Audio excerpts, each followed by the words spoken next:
Okay, let's go here on a Thursday on Longshore and McKnight, presented by Bud Light. Easy to drink, easy to enjoy. Man, I don't know where to start. I mean, I'm so giddy today. I'm telling you, you got U.S. Open. Yeah. What a finish in the NBA last night. And then the kickoff times for SEC football were dropped yesterday afternoon. I mean, I've been planning for the last 10 hours what I'm going to be doing over the next 3 months. Before we get really into it, we are standing in solidarity because it is a rough morning or overnight, last night and this morning, for the maid service at Phantom Enterprises. Woo. With the confetti and the solo cups, the red cups that are lying around. How did the Phantom know that those ladies are having to clean up all that stuff? And there's a set of panties back there. But they hanging from the chandelier. No kidding. It's just been a big run up to what I'm sure is going to be an outstanding show today. Oh yeah, no kidding.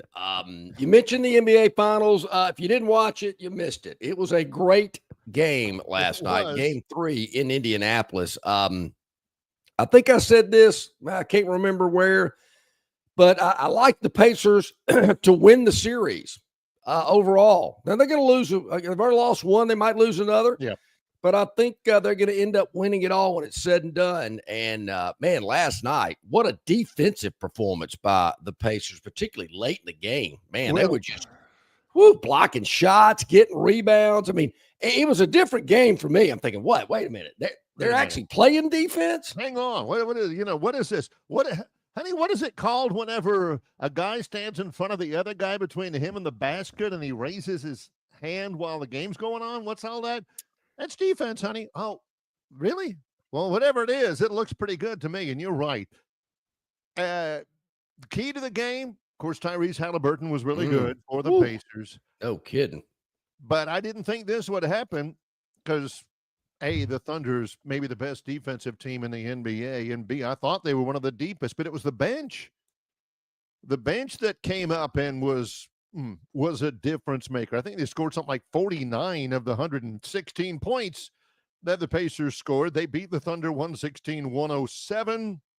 Catching 5.5 more on that later. Yeah, there's definitely a lot more on that later. It picks up again in Indianapolis on Friday. Tomorrow night. This past one last night was the biggest game of the series so far because it establishes, a leader. But if the Pacers win tomorrow, 3 games to 1, John. Yeah, I don't know. Out. Maybe over. And I like this OKC team too. They seem so young, and they are. But that doesn't take away from their athletic ability. But I thought last night the Pacers kind of got under their skin a little bit. Yeah. Not only did they beat them physically, I think they got between their ears last night as well, particularly with that really good defense. Which John definitely respects. All right. Barry, they did it in a different way. About things. They did it. I was a little chirpy getting in between people's ears. They just did it by beating them in better play. That's what got this Thunder team a little rattled. I mean, I was kind of a talker, I'd actually have people tell me to shut up. Say, man, I've heard your mouth all game. I had enough of you. Yeah. That was my indication. More's coming. There we go. More is on the way. But it was a good one. I thought the crowd was really good and obviously it's the finals. It's going to be big time in Indy, and they were rocking. But it was a good game. I thought the defense definitely stood out. Also, Barry, we've already heard from Range Pro today. Ludwig Aberg is 2 under through 2 holes. Birdied the first 2 holes today to take the early lead at the U.S. Open. At Oakmont in Oakmont, Pennsylvania. 1-shot lead. Zach Blair. Don't know Zach. I've heard of JJ Spawn. Maxwell Moldovan. Don't know those guys. Moldovan. I don't know him. Auburn is at 2 under. Moldovan, J.J. Spawn, Matt Fitzpatrick are all at 1 under, tied for second place, obviously. Early there. Keegan Bradley is tied for fifth, along with Adam Scott, Hideki Matsuyama, Shoffley at even par. I could kick myself. Story. There's a guy here in Troy. His name is Colin McCrary. He's in the Troy Sports Hall of Fame. He was a golfer. He is a golfer, very active in local golf and supporting Troy golf and all of that. I'm sitting in the house that he built. Oh, wow. I bought this house was originally built by Colin McCrary. I knew he did this, but I didn't think about it. He's at the U.S. Open. He's one of the marshals. Oh, yeah.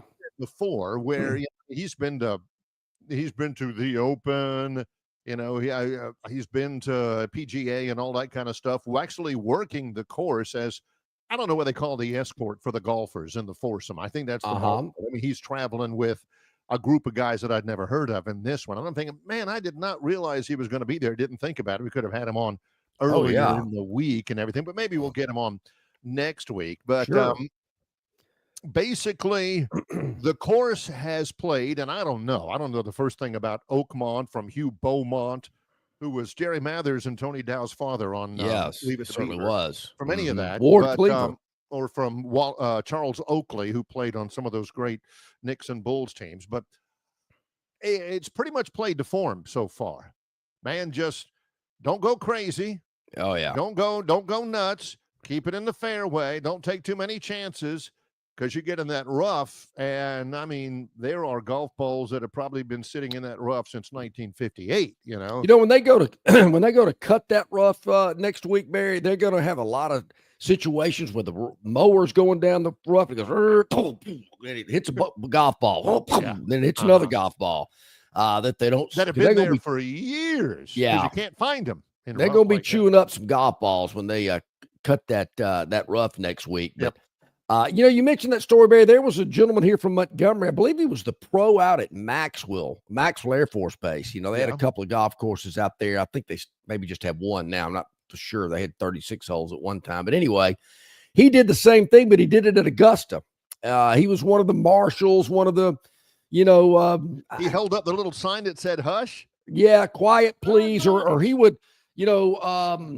keep the ropes up as the players came by, and then as they passed by, he would drop it so you could cross the fairway. He's the bouncer. Okay. Pretty much. Right. Pretty much the rope guy. And he always wore a yellow hard hat. Those guys wear yellow hard hats with the Augusta logo on it. And he was the pro out at Maxwell. And he did it for years. And he was on 13 right there in the curve on the dog leg part of that par 5. So that's interesting. I wonder if your friend maybe does some work at Augusta, because they certainly have a lot of those guys there. Great guy, Colin McCrary. Fascinating guy. Anyway, I'm going to have to ask him about some of that, because he's been all over, done all the PGA tournaments at some point. I don't know about Augusta, but yeah, that would be good. But they're on the course. They're going to play all day. Hey, your man Harris English won over after 2. I can't remember the name of the kid that I was rooting for that qualified. He was a qualifier that had back-to-back 63s. I want to say it was in the qualifier in Columbus, Ohio. I got to figure out that kid's name. Now, he was the kid in Atlanta at Piedmont. Oh, that's right. That's right. He wasn't in Columbus. That was Max Homa and those guys. My buddy, my great friend, Fred the Dorfman. Yeah. Tommy Fleetwood will win the U.S. Open. Now, my man Dorf knows his stuff, but Fleetwood right now, 2 over through 2. It's a long tournament, 2 holes, and he has bogeyed them both, Dorf. Yeah, not a good start. Now, I did see Range Pro with his featured groupings today. Yeah, I mean, he got this to us before we even started the show. Big day, round 1 action. 4 pairings stand out. Lowry plus 110 beats Shoffley. Morikawa minus 135 beats JT Connors. 120. JT Connors at minus Lowry 120 beats Shoffley and Morikawa. Yeah. JT Connors beats Hatton, and Finau beats Rye. Good luck. Yeah. Yep.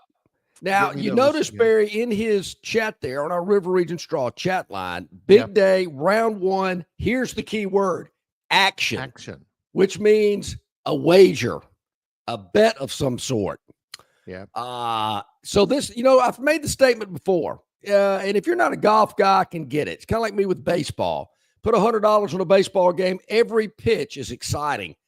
Put some wagers on the featured groupings. You're watching all day. I mean, your guy hits one in the water, you're screaming. You're going, what are you doing? Wait a minute. Why are you going for it?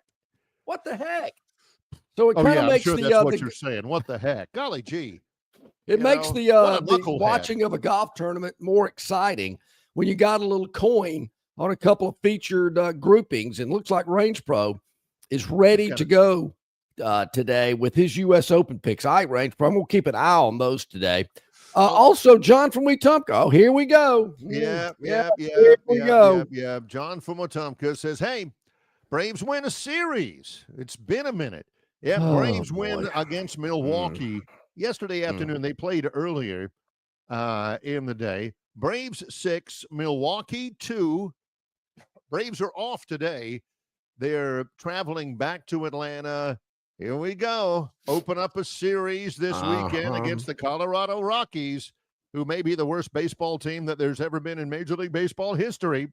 The Rockies will come to Atlanta for a Friday night game. They pull into Atlanta 12-55. Yes, sir. Yeah. 12 wins. Here we go. 55 losses. Time to start reeling in some of the guys at the top of the National League Eastern Division, in which right now, with yesterday's win factored in, the Braves are sitting at 14 and a half games back. So I'm sure the Rockies, the Marlins, the White Sox, the Braves are about to feast on those trio of worthless teams. I just feel that coming.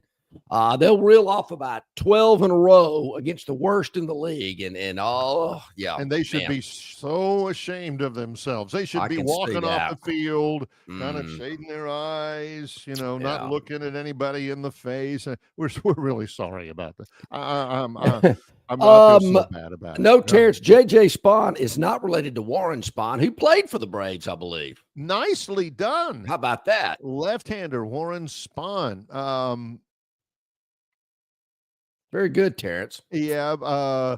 Plainsman Preston says we need to play a little Jimmy Buffett. Well, actually, that started with Buffett every Friday. That started with two-time caller of the year JD earlier. Yeah, that's right. Today's show is No Sleep Till Brooklyn, which of course was from anybody? Is that Run DMC? Beastie Boys. Beastie Boys. That's right. I knew it was rap. Yeah, No Sleep Till Brooklyn. Now, of course, everybody knows them from their huge hit, You Got to Fight for Your Right to Party. Yeah. But No Sleep Till Brooklyn was pretty good too. Don't sleep on that one now. Pardon the pun. Might have been like the album title or something. I don't know. I don't know my Beastie Boys. Oh, the Beastie Boys. Your mom finds all your best porno mags. I mean, how do you mix that lyric in? That's classic. Classic. So JD, and I knew we were going to get some of the typical. Why don't we get drunk? Yeah, okay. Yeah. Give me some lesser known Buffett hits. I've got Margaritaville radio. On my satellite, so I listen from time to time, and I like some of the stuff that. If Cheeseburger in Paradise and Margaritaville come on, I switch it. I've heard it so many times that I want.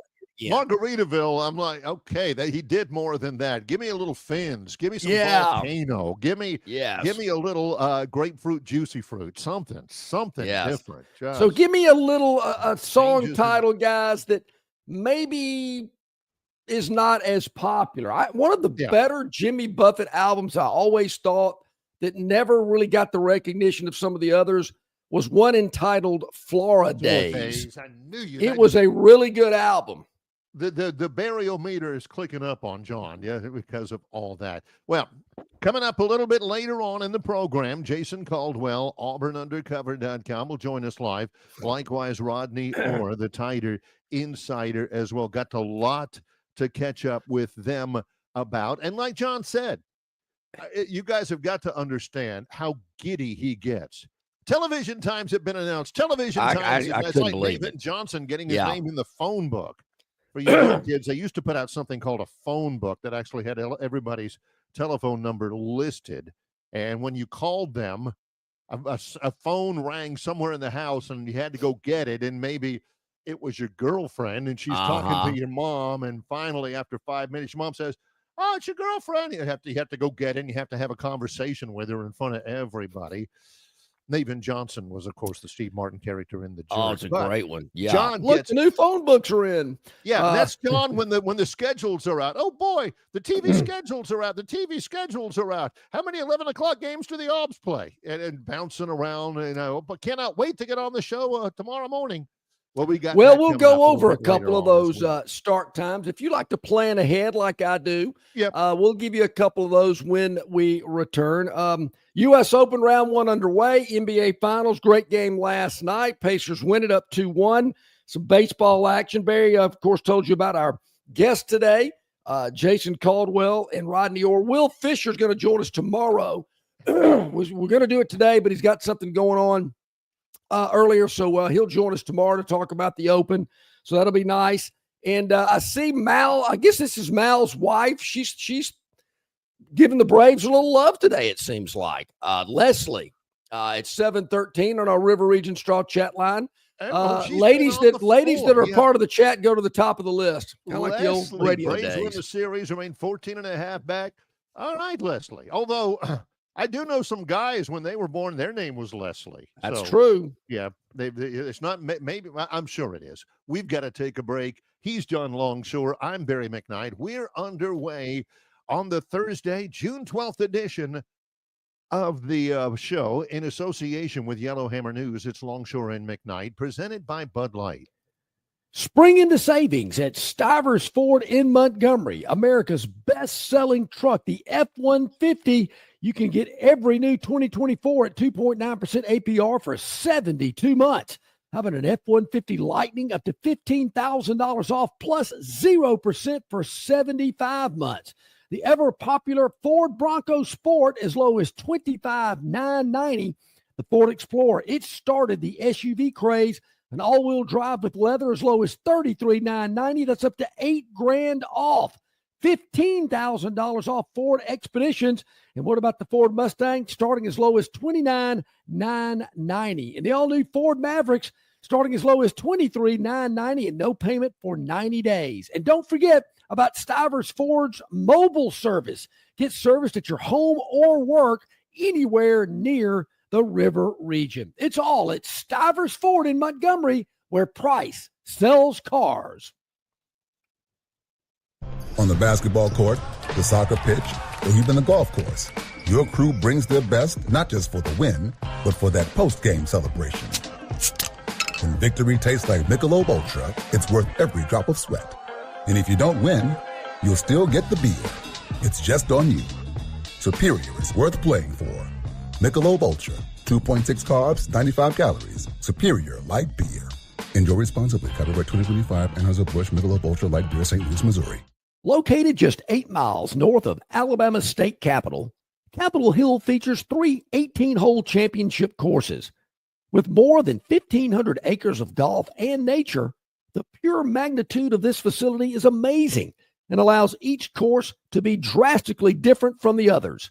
Capitol Hill also features an innovative 360-degree driving range, 400 yards in diameter. Capitol Hill offers a fully stocked pro shop with the latest equipment and apparel. Great food and beverages in the clubhouse can be enjoyed both before and after your round. Get your group together and hit the trail. Go to rtjgolf.com/Capitol Hill for tee times and more information. All righty, about 20 minutes after the hour here with Longshore and McKnight on this Thursday. So glad you are with us here today. So, yeah, I'll admit it. When I did see that the SEC dropped the kickoff times for every game this fall, I dissected it. I looked at it pretty closely. I said, yeah, I gotta really pay attention to this. Yep. So, John's making his plans, and it's not as contrived and evolved as you think. John saying, all right, let's see. That's a 6:30 start time. I'll probably have a couple of winners before then, so I may not play that game. Let's see. I can go ahead and get my seafood ready over from Destin Connection Seafood Market. May have to hurry if it's an 11 o'clock in the morning. That's what John's doing. Yeah, and there's no doubt. And then, planning later in the fall with maybe some getaways to some of these games and whatnot. We know the first 3 weeks, Auburn plays on Friday, the 29th of August, I believe it is. It is. In Waco at night. That's on Fox. Alabama plays at Florida State the next day at 2:30. A couple of crappy games the next week, I believe, are on the schedule. Think Ball State at Auburn at 6:30, and Alabama's playing La Mo at about the same time. Worthless. For Auburn, they've got 3 games that are going to be flexed. Yep. By the SEC television contract. Auburn in their SEC opener at Oklahoma, September 20th. That is going to be flexed. It depends on whether both of them are undefeated going in or both of them are 0-3 or whatever. The best way to think about that, flex means it's going to be at 2:30 or 6:30. It's one of those 2 times. Yeah, that's and they're going to wait until the last minute to tell you. Same thing with 2 home games, or actually 3 home games. The Missouri home game, October 18th, the Kentucky game, November 1st, and the Iron Bowl, November 29th. Those are all flexed. We don't really know. Road game, Texas A&M, September 27th. That will begin 2:30 or 3:30. The Georgia game, night game for the first time at Jordan-Hare against Georgia since the water cannon game. No, wasn't that long. Goodness that gracious. Game was at night. Yeah, but that was 38 years ago or something like that. Was it? Since 2012. It's the first night game in the oldest continuous rivalry in the Deep South. Oh, yeah. Oldest continuous. Yeah, that's right. Since 2013. Yeah. Which was the Ricardo Lewis game, the Nick Marshall to Ricardo Lewis. I believe that's right. Anyway, that'll be between 5 and 7 o'clock. It's in that window. Yeah. Doesn't SEC Plus have a night window they could probably put that game on? SEC Plus. Give me a break. Yeah. The Arkansas game on the road, 11 a.m. Yeah. Well, I'm looking at Auburn's early games, and they don't have as many as they normally do, particularly at home. But they do play South Alabama and Mercer earlier in the day. South Alabama will be, that's September 13th. That'll be 11:45 in the morning on the SEC network against the Jacks. Ticks me off more than I can tell you. Why in the world does Auburn play South Alabama when Troy has been screaming for a game for years and years? South Alabama, Johnny come lately. A little bit later on in July, we'll have South Alabama coach Major Applewhite on and kind of get the lay of the land about taking on Auburn. He's probably coached there before. It could be a look-ahead game, Barry. Who's South got the next week? Oh, heck, I don't know. Could be a look-ahead game for the Jags. I know that happened with Arkansas State a couple of years ago. They had Troy after they played Auburn. I can bite you a little bit. So, you're right. Those games are the flexed games for Auburn. That's an interesting word. How'd they come up with flex? It's either 2:30 or 6:30. Yeah. Flex used to be an old shampoo company or something, I believe, back in the day. I don't understand. But the very first game involving an SEC team will be on Thursday, August 28th at Central Arkansas at Missouri. That'll be at 6:30 on the SEC network. Anybody? Yeah, tell me how that one goes. Yeah. Let me know how that one turns out. The Friday Baylor game at 7:00. It's a good window, a little prime time on Fox. That's the big Fox, actually. The big Fox. So the Oklahoma, I think that's going to be interesting, particularly for that one's at night in Norman. Looks like a 2:30 out in College Station, as you mentioned. The Georgia game at night. That's a good one. Be interesting if that's on ESPN or ABC. Some people say it doesn't matter, but I'll be interested to see where that one falls. I wonder why they think that's such a big game, particularly based on the way one of these teams has played. But actually, both of them have played recently. Let's be. You know what? Let me look at my handy dandy schedule here and see who else is playing that week. Maybe that has something to do with it. Couple of 3 teams are off that week. Yeah, a couple of somebody who has that special sparkle in their eye when they look at you, like John does when he looks at future schedules. I mean, he loves them. So let me ask you this: why not play the Iron Bowl at night? It's been done before. I would think Auburn would really like hosting that game. Yeah. At Jordan-Hare at night. I think that would be pretty interesting. Looking at the schedule, on the first big Saturday, the first post-Labor Day Saturday, which would you rather? 6:30 ESPNU, Ball State at Auburn, or 6:45 SEC Network, ULM at Alabama? Well, is anybody going to watch either of them? No. The Cardinals and the Warhawks? Not going, not watching. Might see us. I mean, Barry, come on. If I look and see Ball State's up 13-7 at some point, I might flip it over to ESPNU just to take a peek. But those are give-up games. Those are games where Alabama's saying, yeah, fine, SEC Network. Auburn saying, sure, ESPNU for Ball State, that's fine. Because at that very same time, Michigan and Oklahoma kick off on ABC from Norman. Now, Oklahoma, who knows how good either one of those teams going to be. Neither one of them has an experienced quarterback, But it's a helmet game. That's what John... It is a helmet game. I'm a little surprised, Barry, that Notre Dame at Arkansas is an 11 o'clock kick in Fayetteville. I mean, you got Notre Dame coming to town, and you got kicking it off at 11 in the morning. I didn't catch that. What's up with that? I haven't thought about this because for years and years and years, you and I and people our age and younger have always thought, oh boy, it's a 2:30 game. This is the big one because it was always the CBS game, right? Yep. But JD says the 2:30 game has lost its prestige since CBS left the broadcasting arena. 2:30 ain't that big of a deal anymore. Bill from Baltimore, I'd say we still think that a 3:30, 2:30 kickoff is the game of the week. It really isn't anymore. It's really not.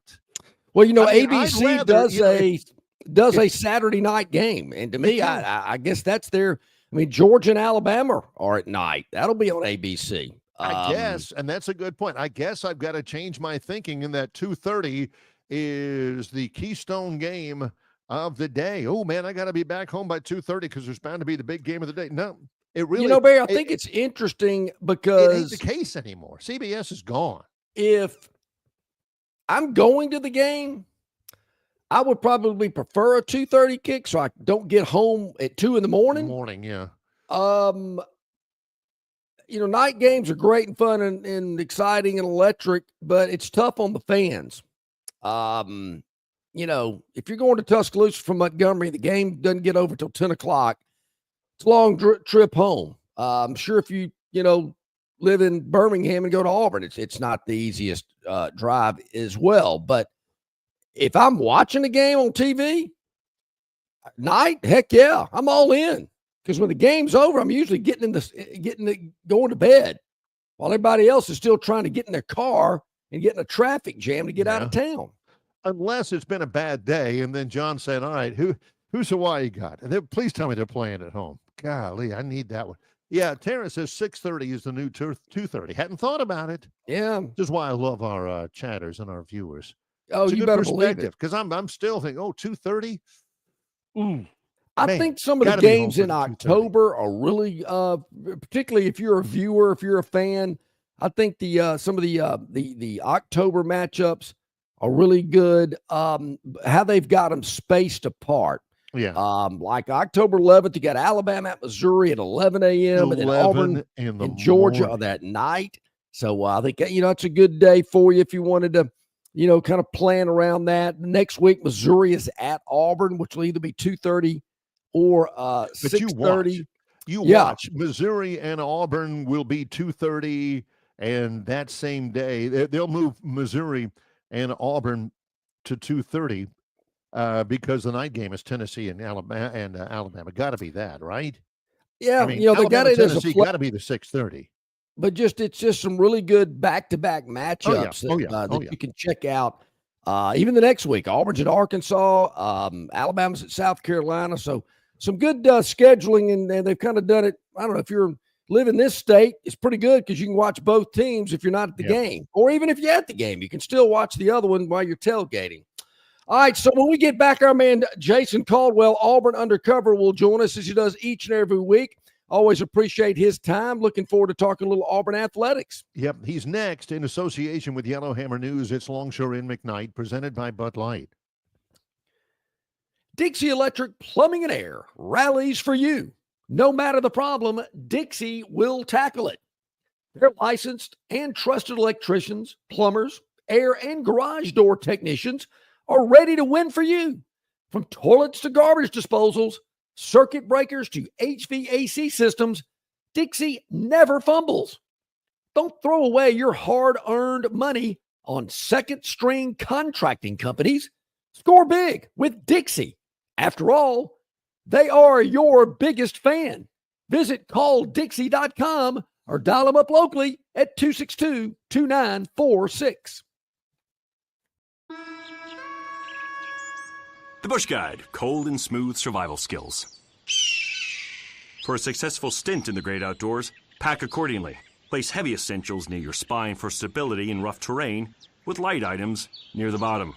Now, you may be wondering, where does the Bush Light go?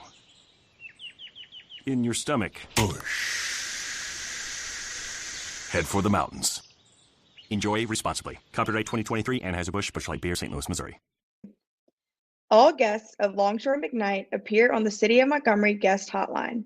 Check out the most interesting and informed personalities in sports covering Auburn, Alabama, Troy, ASU, and all the major teams from across the country. John and Barry have the best guests brought to you by the City of Montgomery. To find out everything you need to know that is going on in the capital city, check out montgomeryal.gov. That's montgomeryal.gov, the capital of dreams. Okay, about 28 minutes to the top of the hour, Longshore and McKnight, in conjunction with our good friends at Yellowhammer News and yellowhammernews.com. Check us out there, along with YouTube, Facebook, X, Spotify, Instagram, all over the place. Check it out. Hit the like button, hit the subscribe button. You'll never miss any content. Well, Jason Caldwell is with us from auburnundercover.com, and good gosh, we got a lot to get to, so let's get to it pretty quickly. Morning, Jason. Morning, guys. How are y'all? Pretty good. Boil down the essence of Auburn's super regional baseball loss to Coastal Carolina. What was the difference? Yeah, I think clutch hitting, and Auburn had opportunities. Excuse me, got a little throat this morning, but they had opportunities, and just couldn't get a big hit in the first game. I thought both teams were really sluggish on day two after turning around and playing again in less than 12 hours. Yeah. I thought the pitching was the story on day two, and then a couple of mistakes. Auburn had a couple of mistakes there that kind of opened the door, but thought Coastal's pitching was as advertised. They were really good, and that was probably the difference. I thought Auburn being without Eric Guevara and Kay Ballou, I thought was a big blow to them, needing a couple of other bats. One other guy to maybe get a big hit at some point. And not having those two, I thought was a big deal. But, I thought it was two pretty evenly matched teams, and just a couple of plays in each game were the difference. But, that's a team that I think will have a chance to go make some noise in Omaha because of that pitching staff, because of the way they play in that ballpark. I think they'll be a team to watch. Are you surprised at the number of SEC teams that are still standing? No, not really. It's, and it is cliche and people get tired of hearing that it's baseball, but when it only takes a couple of plays, a couple of outs, a couple of situations to make a difference. And sometimes all it takes is good fortune or bad fortune. And there's probably some of that. I know even for a team like Florida State, you play really good all season long. You're, great in your conference, well ahead of Louisville and Duke. And by luck of the draw, they both get to host a super regional, and you got to go to Corvallis, Oregon, play Oregon State in a super regional. Sometimes it's as simple as that. So, no, I'm not. I mean, it doesn't mean that those teams weren't as good, but baseball is a series sport. And most of those teams that lost in that, the regional round where one game impacts things greatly because you may not play that other team again. And so I thought that was a big deal, but no, not really. Tennessee got stuck having to play at Arkansas. That's probably a team that could have advanced if they play somebody else as well. Stock football recruiting last weekend. I think Auburn got a commitment or two on a big recruiting weekend. This week is 7-on-7 week. Am I right on the Plains? It is. And well, there's also, I think, 6 official visits that are on campus right now as we speak, midweek, that'll be leaving sometime today. Okay. Then you'll have another round that comes in this weekend. So they'll have another, 8 or 9 this weekend. So during the week, you're talking about 13 to 15 official visits going on. And they'll have, 30 or so high school teams on campus today, another 30 or so on campus tomorrow. That'll be taking part in those 707 camps as well. So yeah, it's a busy weekend as they kind of wrap up for them this first blast of summer visits as you head into the dead period here at the end of the month. Just the overall change in recruiting. I mean, to me, it's amazing. And I always thought and felt strongly that, Hugh Freeze was a great fit for Auburn. I think he turned things around. Maybe the win-loss record isn't there yet, but no doubt, Jason, the recruiting efforts are totally different in my mind than they were really kind of in the latter part of Malzahn and all of Harsin. Yeah, it is. It's different. And I think everybody's had to adjust. I think Auburn's done a good job of adjusting to what was coming. And they really had already started recruiting for the house settlement months ago. And I think because of that, it's probably hurt them some on the front end of this, because I know there's other programs that were still recruiting as if it was 2 summers ago. Like, hey, we're still going to give you $750,000. Well, you're not going to now that the house settlement has passed. You're not giving somebody $750,000 of your $14 million that you have to spend for a team. That's not going to happen. I think Auburn had done a good job of going, hey, look, this is what's coming. Here's what we're going to do. And I don't know. There's probably some folks that did not want to hear that at the time. But now you look and go, my guess is there's probably programs right now that are coming back going, look, well, it's now changed. Here's what we can do now. And I think it's going to pay off for Auburn on the back end of this thing when people go, look, you were right. They weren't going to be able to give that kind of money.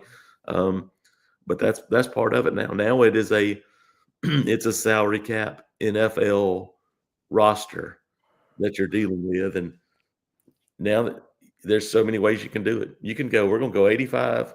We're going to divide it up. We're going to go 60. And the next 25 are going to still be on full scholarship. But our money's going to go to the top 60 guys or the top 50 guys. All right. Right. It's however you want to work it. But it takes multiple. It used to be, you're just going to go recruiting. Not now. You got to have a math major. You got to have a finance director. I mean, to figure out how you're going to use your money, who you're going to use it on. It's a much different world for sure.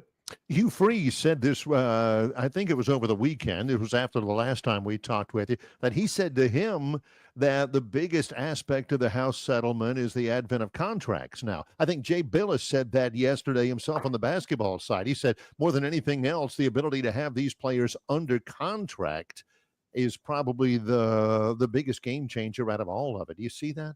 Yeah. I think there's one word: rules. I think that's the biggest thing for schools now is like there's actually some guidelines to know how this thing's going to work. Now you're going to have the ability for somebody to go get an actual NIL deal, but it's going to have to get approved for anything over $600. Yep. So hey, we're going to give you $500,000 to tweet 2 times about my, steakhouse. That's probably not going to fly nowadays. Right. And hey, if people are deserving of that money, they'll still get it. But this is closer, in theory, this is closer to what it should have been from the get-go, which is if you have somebody that's actually Cooper Flack, you have somebody that's actually worthy of that money, they'll get that money. But this is not going to be, well, you got a DB from South Florida who was being recruited by other schools. Nobody really knows his name, but we're going to give him $2.5 million to come to school. Well, he's not worth $2.5 million. He may be in 2 years, but today he's not. And so I think now trying to get a handle on some of that with actual rules and regulations is going to be beneficial. Yeah, I think the contract side, and I know Hugh Freeze had mentioned something about that months and months ago, like, hey, if we're going to commit to you financially, you got to commit to us over a period of time. Any idea, Jason, how long of a period of time we might be talking about? I'm sure it's based on individual cases, but I'm just kind of curious if there's a minimum or a maximum number of years you've got to commit to. Yeah, I don't know that, that's going to, or how it's going to work. It may be a school that says, look, we're going to do it this way. Here's how we're going to do it. I would guess that you would need to get 2 years to go, hey, look, you got to give us 2 years. Because we were talking about this, I think we talked about it last week. Sooner or later, no matter what happens with the portal, you got to have an idea of what your roster may look like. And if you start to give somebody, okay, we know we got that guy for 2 years, or that softball player for 2 years, or whatever it is, at least you have a groundwork of what 60% of your roster is going to look like. Not right now where it's, hey, you could lose 50 guys tomorrow. Boom, here it goes. Mm-hmm. Now you'll have to have, hey, if the coach is gone, you're free to go, or whatever it is. Right. You'll have to have all that stuff, but you got to have an idea. And hopefully this will be that direction to start having at least an idea of what your roster may look like next year before you get to August. 4-star guy, I think he's a DB that had originally committed to Florida. Auburn flips him. Jason, is there a backstory there? Yeah, Florida State was Florida State. 4-star DB. Actually, 27 kid from Williamson High down in Mobile. Uh-huh. I think for him, he committed early to Florida State, came to Auburn, camped, and said, hey, I really like it. I talked to his mom and dad for a few minutes, and they're like, oh, this was always where he wanted to go, where he wanted to go. So I think it was a matter of making sure he was wanted, and he was really talented young player. Head coach is Antonio Coleman, former Auburn pass rusher. All right. He's back at his high school at Williamson as the head coach there, doing a great job. And so I think the kid said, and the parents said, yeah, we called him, and he was fired up and pumped up about one of his guys heading to Auburn. So some of those stories you'll still get to have. And I think hopefully with this now we'll get back to more what it feels like actual recruiting than it's been the last couple of years. Kids actually going where they've always wanted to go instead of chasing the bag. Between now, I think fall camp begins first or second week of August, preseason camp. Between now and then, other than recruiting, what are the players doing? Yeah, that workouts. This is their heavy workout time for them as they get closer. The coaches will kind of take some time now after this week, but the players will run all the way up until they get that break around the 4th of July. So they'll go heavy from now till, the end of June, take a break around the 4th, come back, a couple more weeks of heavy workouts, and then they'll have one final break there at the end of July, and then they'll be back for camp. So this next 6-week period, probably other than a week around the 4th of July, is heavy workout time for them. This is those voluntary workouts where your quarterbacks and receivers are throwing together, doing all those things. This is that valuable time of the summer for them, with the strength coaches and this is that time they get before they really get back on the field. I'm going to flash this one up on the screen here from one of our viewers and chatters right now. Chat's live. Please do ask Jason about what Auburn baseball players are leaving at this point. Rumors flying around about Chase Fralick. I know that they've got some transfer guys in. You mentioned last week that they've really bolstered their pitching. How does all that stand? Yeah, they have 5 portal commitments at the moment. 4 players that have said, hey, they're leaving at the moment. I'm trying to think. Kale Strickland, one of those, was a backup catcher this past year. Let's see, Addison Klepsch, freshman infielder from California. I would guess probably going back towards California. Hayden Murphy was a junior pitcher, and then Cole Edwards was a sophomore outfielder. So those are the 4 guys that have been mentioned so far. I saw Chase Fralick the other day. I would expect him to be back at Auburn. I think he's just taking a break this summer. I think he was very happy about his freshman season. He's got a great future. Yeah, and so I haven't heard anything about him potentially leaving. So Jason, Barry, and I were talking about the TV times, the kickoff times that were announced yesterday by the SEC. Did any of those kickoff times catch your attention for Auburn's season coming up? No, not really. Other than there's just one early kick time for Auburn this season. That's South Alabama, week 3. So there's only one. And I think maybe the thing that might have caught my attention most was it said 11:45. It didn't say 11 a.m. So it said 11:45, which I guess there's going to be some lead-in time, staggering. I don't know how it's working with that. But and then I think the one non-TV game, the streaming games at 1 o'clock, and that was week 13. So I love a 1 o'clock kickoff and late in the fall. That brings me back to the way games used to be and the times they used to be. But other than that, no, I think it looks pretty good. The flex games are the ones that, especially when they're on the road, you never know how to work it as far as maybe travel purposes. And so you go flex game and you go flex game in Oklahoma City, 2:30, you go, you're in good shape. You go 7:30 flex and your flight's at 5:50 Sunday morning. Then it creates a little bit more of an issue. And then that means you don't go to bed at night. And with Auburn having the back-to-back Oklahoma, Texas A&M, that's the one where it can get dicey if you kick off at 7:30 and then you get back home at, for them 3 a.m. in the morning.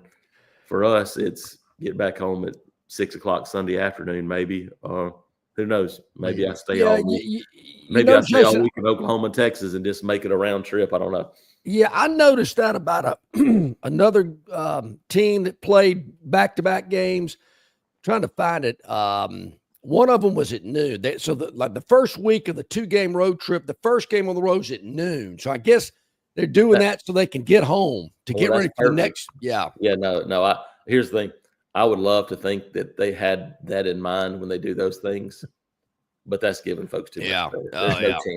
There's no chance that happened on purpose. Just because that was the game they wanted to put at noon. Yeah. Now the scheduling folks, NCAA baseball tournament, whoever it is, I'm firmly convinced they have no idea what they're doing most of the time. It either works out or a lot of times goes horribly wrong. I know it's early. I wanted to ask you about the U.S. Open. Ludwig Aberg is dropped a shot JJ Spahn and Rory McIlroy both at 2 under early in the first round. But your thoughts about Oakmont? Extremely difficult, thick, Don't want to take high chances, rough, do you? fast greens. What are your thoughts about the Open this weekend?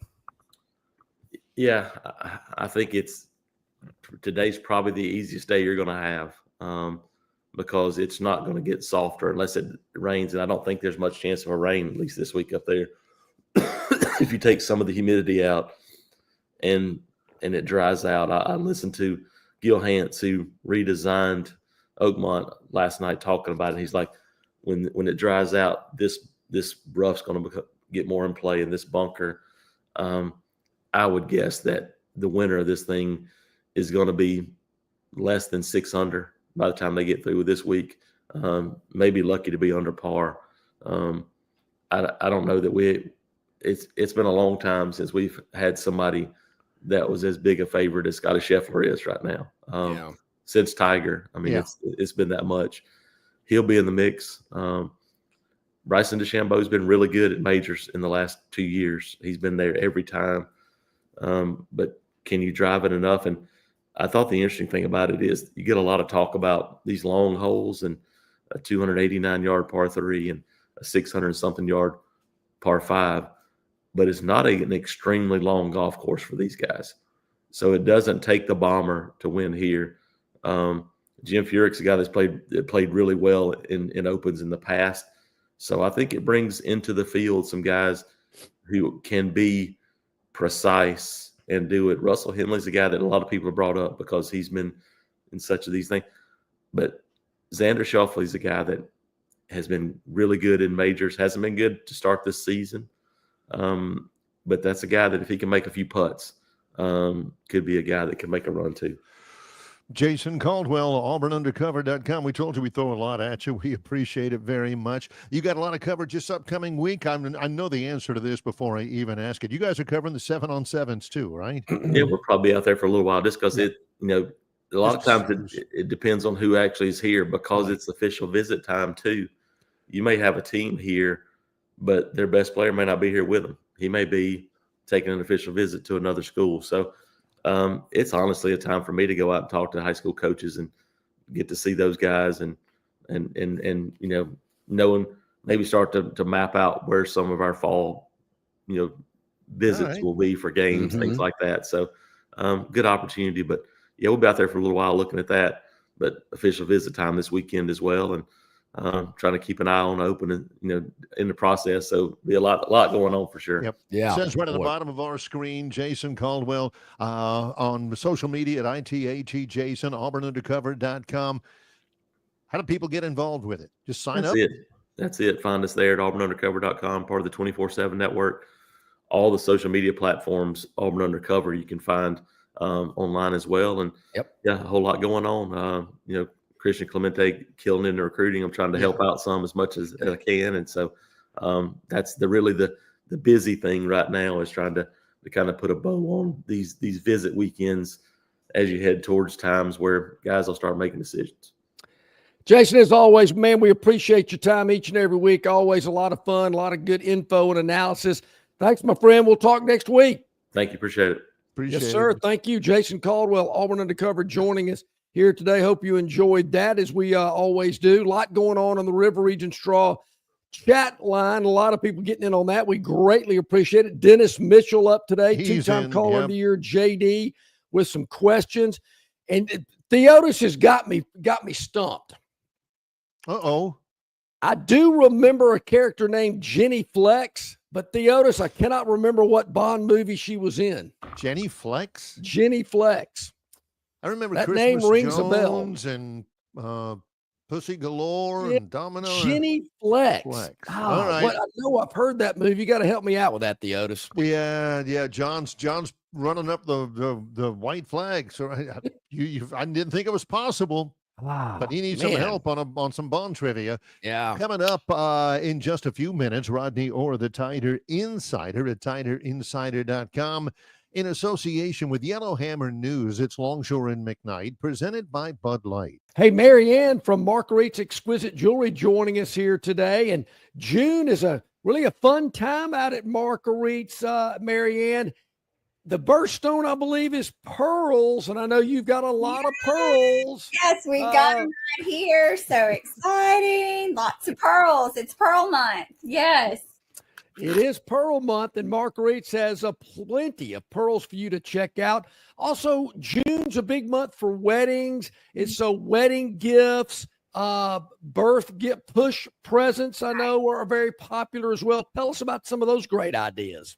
Sure. Well, guys, just so you're not caught off guard, there are certain expectations these days, or maybe not expectations. That sounds bad. But the person you love would definitely appreciate a gift for certain occasions, like a wedding gift, the wedding band, the engagement ring. Those are great, but just a little something that her maid of honor can hand her, and so she can unwrap it. It's a big picture situation. Write a sweet little letter. But we have those great gifts at Marguerite's, wedding day gifts. And ladies, if you're listening, we have great watches and cufflinks for guys too. But guys, come in, think about it. Great classic gifts, something that they can remember from their wedding day. Diamond studs, a tennis bracelet, pearl earrings, pearl studs, those types of things. Just really great gifts, as well as push presents, which if your wife goes into labor, or granddad's to be, if your daughter does, it's just a sweet gift to commemorate maybe their initial or their birthstone. We can help you. We have lots of great options in stock. And of course, we always can make it for you if you have something special in mind. You know, that's a great point, Marianne. Lots of great options. And Marianne just laid them all out there for you, folks. There are so many great jewelry items, so many great gift items for you to check out there at Marguerite's Exquisite Jewelry. Let our viewers and listeners know, Marianne, where are you located there on Vaughn Road? Sure. We're at 8163 Vaughn Road in the Pepper Tree Shopping Center. We're open 7 days a week. We are open 10 to 5:30 Monday through Friday, 10 to 5 on Saturday, and noon to 5 on Sunday. It's a big month out at Marguerite's in June, so go by and see Marianne and all the staff at Marguerite's Exquisite Jewelry. Hey, Marianne, thank you so much. Thanks.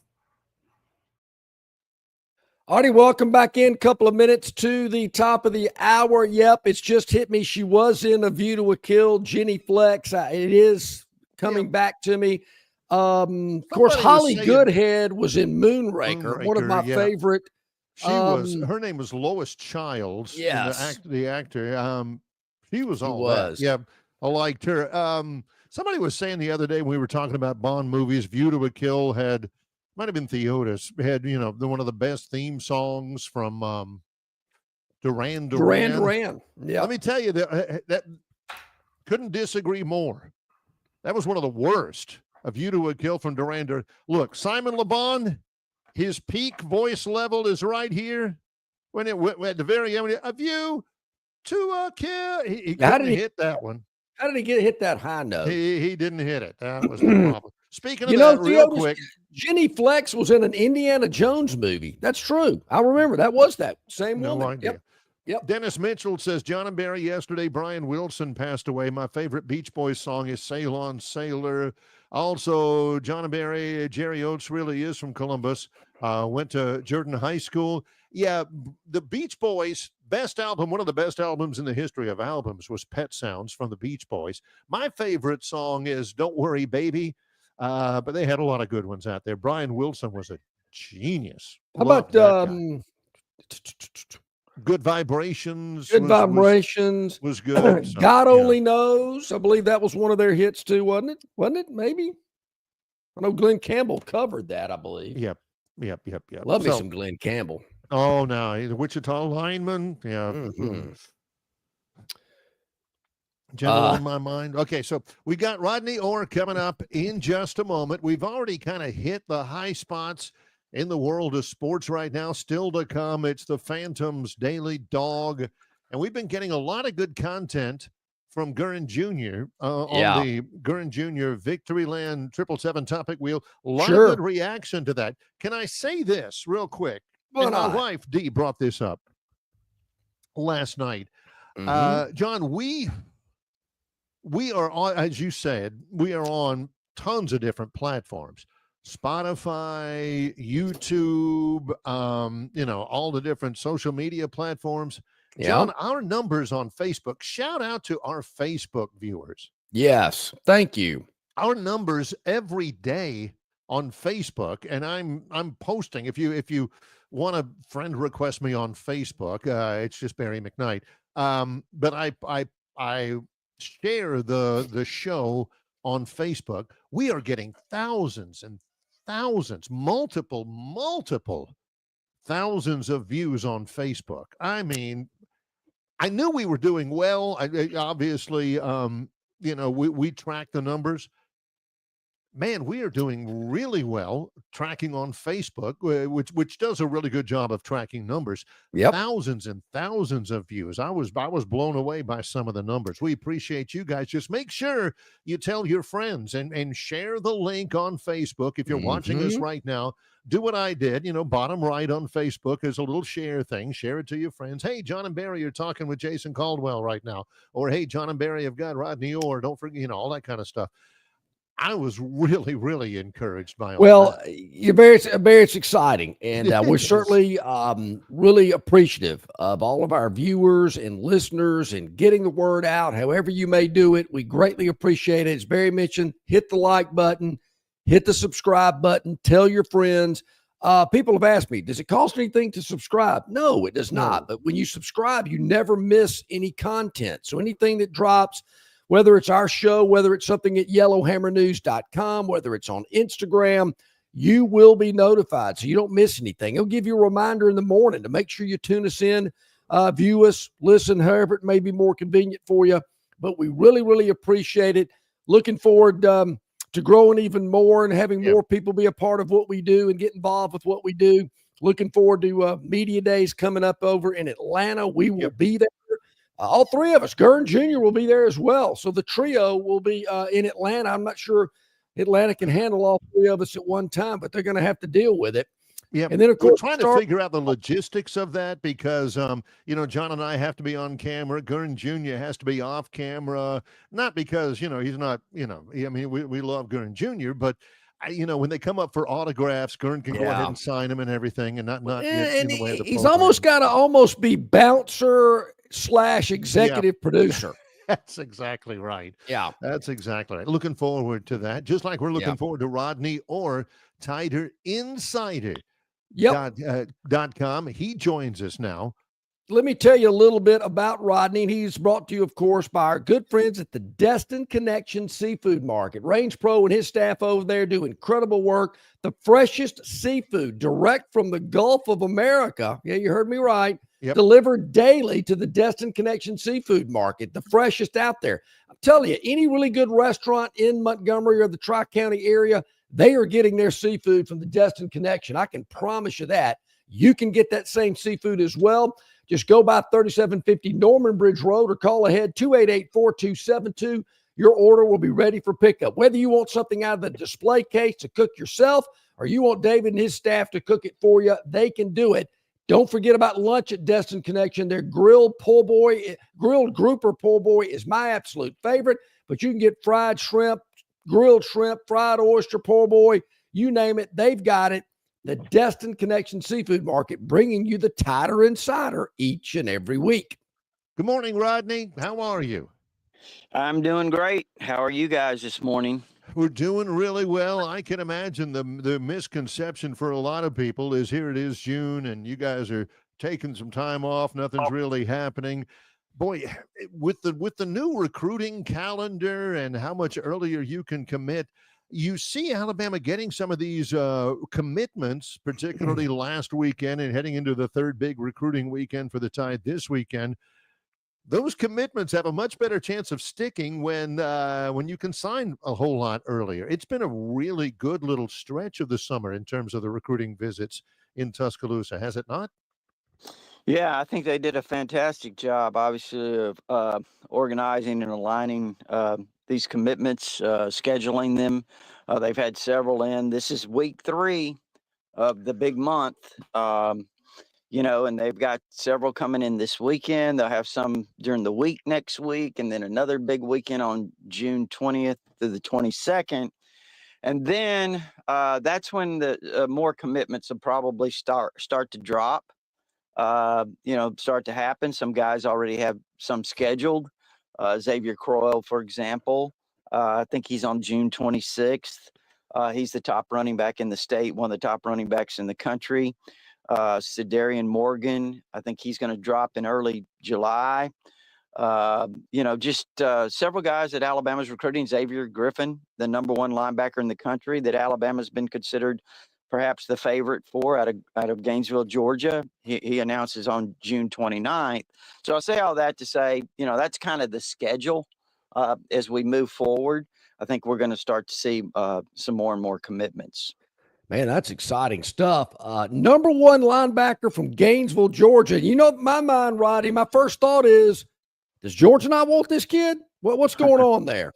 Well, he actually was committed to USC, California. I'm talking about Southern Cal, So he was committed to them for almost a year, and it was pretty well known that he would probably end up in the this part of the country, or at least he wouldn't end up at USC. Let me put it that way. Mm-hmm. So yes, Georgia would love to have him, but I think that he really hasn't considered them extremely hard.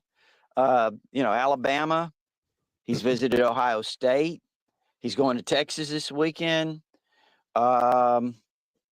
FSU at the very end. So then he'll make his decision. Alabama's been considered a little bit of the favorite. So he has connections to the state. He's originally from Alabama. His grandfather actually lives in Tuscaloosa, works in Tuscaloosa. Oh. So anyway, he's got a lot of connections here. So we'll see what happens. But Alabama seems to be in a pretty good position. But when you're dealing with Ohio State, you're dealing with Texas, you never really know. I got a trivia question for Barry. What was the name of the player from? Was it Juicy Locke? Remember him? Juicy was the dad. Eric was the son. Eric. I think Juicy had a job in Tuscaloosa as well. Yeah, he worked at the post office. Yeah, Juicy was a character. He was a former player himself, but yeah. I thought he worked at the Mercedes plant, but he might post have office. Eventually ended up. Yeah. Hey, John, he might have bargained up. I don't know. Juicy Locke. I remember that guy. I completely lost my train of thought when I brought up Juicy Locke. There you go. His son was Eric. I remember that well. Tough summer for Keelan Russell. His sister passed. His twin sister. She was going to school at Alabama too this summer. That's a horrendous tragedy. Is he? Not that it matters or anything like that, but is he still going to be in Tuscaloosa this summer? Is he still, working with the team, or what's happening with him, do you think?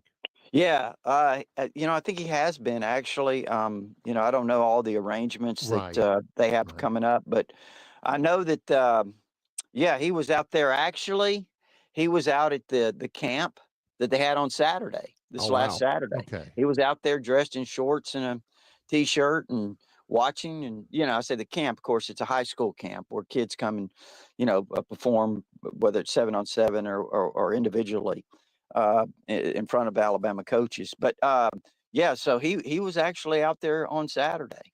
Oh, wow. Okay.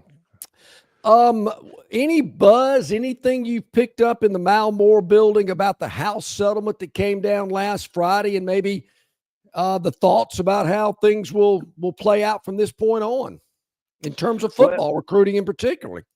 Well, I think, John and Barry, if you listen to Greg Byrne and some of his interviews that he's had, he was on the Ryan Fowler show here in Tuscaloosa yesterday, but he's been on others.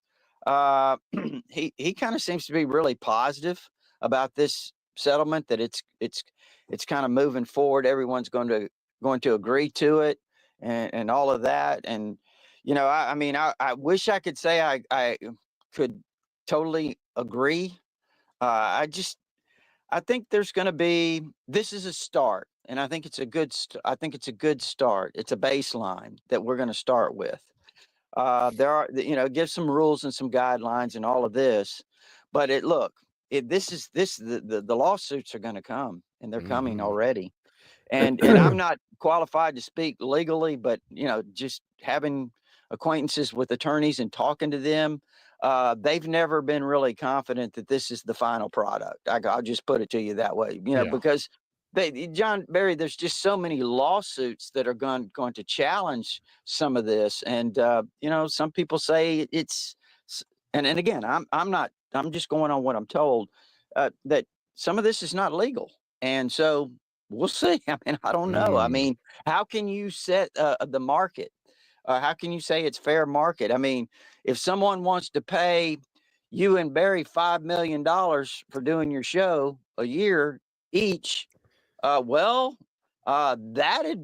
not generally the market, right? But I don't know. We think it is. We think it is. But I know what you're saying. Yeah, I understand your point. Right. I mean, it's the free market. So, again, I don't know what all is going to happen, how this, but what I do believe, again, I'm going to go back to what I said, and this is kind of more positive, is that I think that it's a start, and that eventually it will evolve into something that maybe is much more, of a settlement between all parties, players, administrative schools, et cetera, et cetera, et cetera. So, I mean, we'll just have to see. Somebody asked me just now about Minkah Fitzpatrick's brother. Georgia commit. Is Alabama in on him? Do you know? Justice Fitzpatrick, yes, he just recently committed to Georgia. And, here's the thing. Miami was a high they were certainly someone that he considered very highly, Miami. And think about this, Mario Cristobal recruited Minkah. Well, who was the defensive coordinator the first year when Minkah was here? It was Kirby. Right. So right. He does really have a lot of connections to both Miami and to Georgia. Really doesn't have those kind of connections to Alabama. Did Alabama recruit him? Yes. But Alabama also has commitments from two of the top corners, not the number one corner, according to some, Jordan Edmonds out of Georgia. And then they also have a commitment from Zion Gibson out of Gadsden City, although some people are saying, he may end up somewhere else eventually. We'll see. It's hard to predict.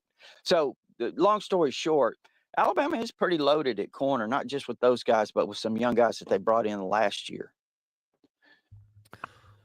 Rodney, excuse me, the SEC released football kickoff times for the remainder of the season. We knew the first three games and what time they would be kicking off. Still a little miffed that the Wisconsin game in Tuscaloosa is at 11 o'clock in the morning. I don't know if they just want Wisconsin to have to deal with that early afternoon heat or something. I don't know. That one kind of got me. But any other kickoff times on the remainder of the schedule jump out at you? Yeah, I saw Missouri. At Missouri is a morning kick as well, 11 a.m. They have a few of those. Obviously, Georgia going to be a night game. They're at 6:30 on ABC. So it is what it is. I mean, you got to play them whenever they schedule them. So, but yeah, I mean, I don't think there's anything necessarily that overly surprised me about those. The Missouri game, I noticed that as well. 11 o'clock kick in Columbia. I got to think, though, Rodney, the coaching staff probably likes that because they can get back to Tuscaloosa by Saturday night. And then, of course, squarely focus on Alabama's biggest rival, the biggest matchup every season. I know it. You know it. The third Saturday in October, nothing else like it. Gives them extra prep time so they don't have to get in at 2 a.m. on a Sunday after a night game in Columbia. Yeah, no, I think that it certainly is an advantage there for Alabama in terms of just the timing of it. Yeah, that's good. And so I'm trying to think the last time Alabama. Oh yeah, it was a 2020 season. Remember Alabama opened 2020 at Missouri. Remember they changed the schedule and it went all SEC schedule due to the COVID. Yep. So Right. Bama opened the season up there with a big win. Obviously, won the national championship that year. So, Yeah. but now, John, look, let's just take a step back for a second here. Let's Okay. look back. Do you remember at Bama opening the 1975 season? Now, Rodney, you read my mind. You jumped the route on me because that's exactly what I was thinking about. Barry, are you familiar with that? What happened in the early 70s when Bama opened up in Columbia? It was the 75 season? Actually, at Legion Field. Legion Remember, Field. John? Yes. I think the quarterback was Steve the Pisarkowitz. Yep. Do you remember Richard Todd's shoes that night, John? Oh, I Richard do not. Todd's Oh, he wore Converse high tops. High top tennis, yes, he did. What? I mean, that was a bad sign from the very start. I mean, how do you run on AstroTurf in Converse tennis shoes? Yes. I mean, who was the running back from Missouri? I think he went on to play for the Saints. Tony Galbraith. Stud. He killed Alabama in the first half. Yeah. So Missouri beats Alabama to open up the 75 season. Alabama loses their opener the next year. Yep. I do believe that game was on the road. It was. It was at Ole Miss. At Ole Miss. It was Ole Miss, and I think it was on Coach Bryant's birthday. And I never forget, who kicked the field goal, I guess, that really won the game. It turned out Hoppy Langley. Was that his name? Hoppy Langley, Ole Miss's place kicker. What a name. Is that not Ole Miss? Hoppy That's Langley. typical. I love that. That's a good one. I love this time of year reminiscing about games in the past because, you jumped the route on me. I knew that Missouri had beaten Alabama to open up that season. Man, there was something else I was going to ask you too. We start getting off on all these other sidebars, and I forget about the stuff I really wanted to ask you about. Pushing other stuff out of his head as the memories come flooding in.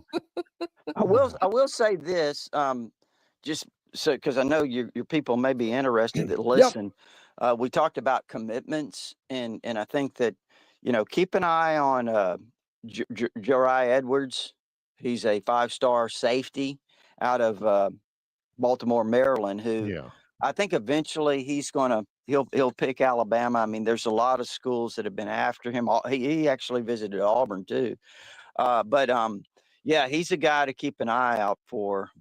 He's supposed to announce on July 5th, but there's been some speculation that that's subject to change. So, we'll see what happens there, but I wanted to get that out before I forgot. Yeah. Oh, heck yeah.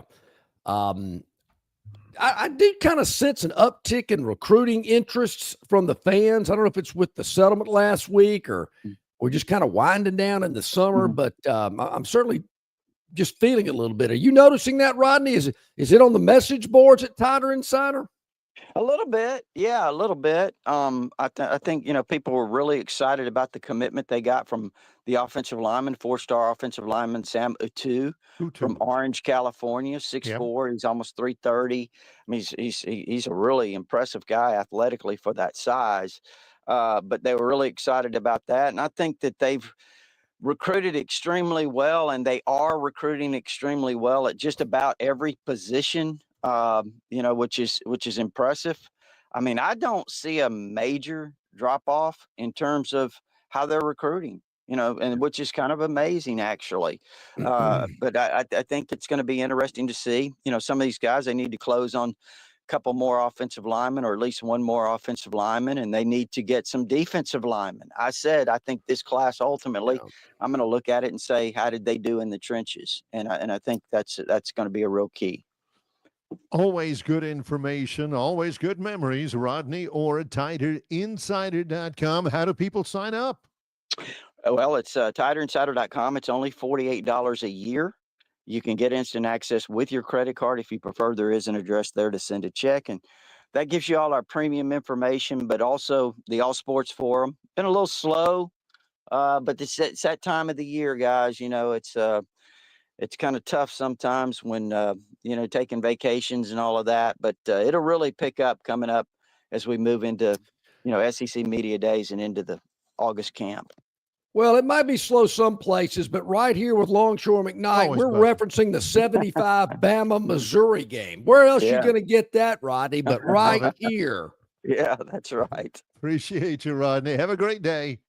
Okay, guys, take care. All right, buddy. Thank you so much. That's the TiderInsider, Rodney Orr, brought to you exclusively by our friends at the Destin Connection Seafood Market, 3750 Norman Bridge Road. Call ahead. Your order will be ready for pickup, 288-4272. The freshest seafood direct from the Gulf arriving daily. It is there at Destin Connection. Go by and see our friends. Tell them Longshore and McKnight sent you. Yep. John Dent's right. Chuck Muncie played at Cal. And later played for the Saints. Tony Galbraith was the guy. I get those two mixed up. Did they both wear glasses? No, Muncie wore glasses, those horn rims. I think where you got them mixed up is they both played for the Saints. At some point. So, that's a good catch on there, John. Couple of other chats are always good, especially when Rodney's on. So many great things. How about this? We were talking before. John and I will be live on location at SEC Media Days in Atlanta in a little bit more than a month. Mm-hmm. We'll be there for a couple of days, seeing what they know, all that kind of stuff. Gurn Jr. is going to be there. We mentioned Gurn's going to be off camera, serving as the bouncer. He's crowd control for us. He's also probably got to sign a few autographs. Great idea here. Two-time Caller of the Year JD said, we need another Gurn Jr. live on location vlog like we got at the SEC men's basketball tournament. Count on it. Nice. Nice. JD, that's why you're a two-time Caller of the Year. You're thinking ahead. Yeah. We've already thought about that. That will happen. You will get a behind-the-scenes look from the videographer Gurn Jr. at SEC Media Days that we'll put it together and give you a behind-the-scenes look. You even might see a section where I nudge Barry, go, look at this guy. Look at him. Yeah. Because so much, and we've absolutely told you this over and over again, so much of what happens at SEC Media Days happens away from the cameras and the microphone. So, that's a great comment there. Love our comments, brought to you by Kenny and the staff at River Region Strong. Call them up, 669-5959. Rodney Orr, brought to you by the Destin Connection Seafood Market. You got any big plans coming up for some summer get-togethers with everybody? Mm-hmm. Why not give the Destin Connection a call? Man, they can set you up with some shrimp, the deal, man, they can take care of the you. crawfish, the live crawfish, the spicy boil, they can do it all for you. Yep. Best to just call ahead, 288-4272. They'll tell you what they got ready to go for you. They can prepare it, they can pack it up, ice it down, however you need it. They'll take care of you at the Destin Connection Seafood Market. Here's a quick note, tip, Barry. 4th of July, whatever it may be, Memorial Day, Labor Day. If I'm heading down toward the coast, am I going to buy my seafood there? No, I'm not. I get the Destin Connection to pack it up, ice it down for me. I pick it up Montgomery and take it down there because I know how fresh that seafood is. Yeah. I know I might be closer to the water, but I'm not real sure that fish is as fresh as what I'm getting at Destin Connection. Matter of fact, I know it isn't. Ain't no so way I take my seafood with me. Yeah. There you go. In association with Yellowhammer News, it's Longshore and McKnight, presented by Bud Light. Dixie Electric Plumbing and Air rallies for you. No matter the problem, Dixie will tackle it. They're licensed and trusted electricians, plumbers, air and garage door technicians are ready to win for you. From toilets to garbage disposals, circuit breakers to HVAC systems, Dixie never fumbles. Don't throw away your hard-earned money on second-string contracting companies. Score big with Dixie. After all, they are your biggest fan. Visit calldixie.com or dial them up locally at 262-2946. It doesn't matter if you're running drills at the park, playing pickup on a Saturday, or sinking the final putt. When you compete with your friends with Michelob Ultra on the line, competition isn't that friendly. The trash talk, next level. And the stakes, oh, those are crystal clear.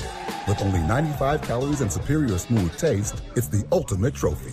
Superior is worth playing for. Michelob Ultra, superior light beer. Enjoy responsibly. Copyright 2025, Anheuser-Busch Michelob Ultra Light Beer, St. Louis, Missouri.